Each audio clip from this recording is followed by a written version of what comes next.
Thank you, Deputy President. I rise to say that Mr Grimley and I happily support Mr Barton's motion.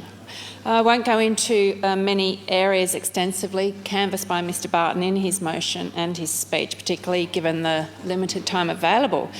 Instead, I will speak to his call for more transparency through his documents production motion in relation to two areas in particular. Those are passenger wellbeing and safety, and the future of taxi services in regional and rural areas, including many towns in my electorate of Northern Victoria. I believe the CPVV's decision to partner with Uber in the delivery of the multi-purpose taxi program gives rise to many concerns and questions in those areas. One of the reasons I say this is that taxi drivers have long been required to have cameras and GPS trackers inside the car to ensure safety, but Uber is subject to no such regulation, let alone to any requirement to leave such devices turned on permanently. Indeed, there have been many cases where these have been switched off. It is not clear what recourse any vulnerable passenger would have in such circumstances. I have spoken before in this chamber about the horrific chain of events that led to the rape and murder of Samantha Josephson in the United States, for example. I would also add that on multiple occasions when safety problems have arisen in Uber cars here in Victoria, their company has refused to supply critical information about those incidents and instead insisted that Victoria Police serve them with an international warrant. On a separate matter, I am also greatly concerned about the impacts and the decision to allow Uber to deliver the MPTP will have on taxi drivers and companies within my electorate.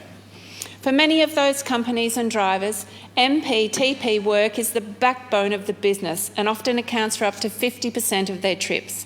With the decision to expand the MPTP scheme to include Uber, a reduction in the revenue associated with the increased competition for MPTP work will impact the delivery of wheelchair-accessible vehicle services. The operating costs for specialised wheelchair-accessible vehicles are such that these services often run at a loss, and the financial ability of operating them is only possible through regular sedan work in other sections of the business, which cross-subsidises this specialised area of transport.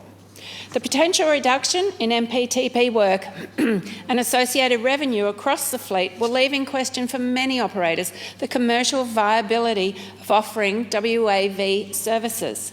Wheelchair users will be most impacted should networks choose to discontinue these services, and this is obviously a critical point requiring urgent consideration. More broadly, this recent decision to award Uber the MPTP works also comes, of course, after years of economic devastation to the traditional taxi industry that began with the removal of taxi licences in 2017 and has been compounded by the devastating effect of the COVID-19 pandemic. The industry has not recovered from any of these blows, and this latest decision will only exacerbate these matters. In rural and regional context, thousands of families in the taxi and hire industry are already struggling to maintain their livelihoods, and the MPTP can represent the difference between small communities having a taxi service or not.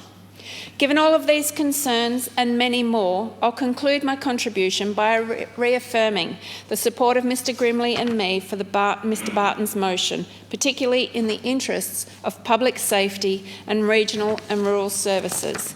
We give that support because we do believe these issues require further consideration and review, and that would be greatly aided by the release of these relevant documents. I commend the motion to the House.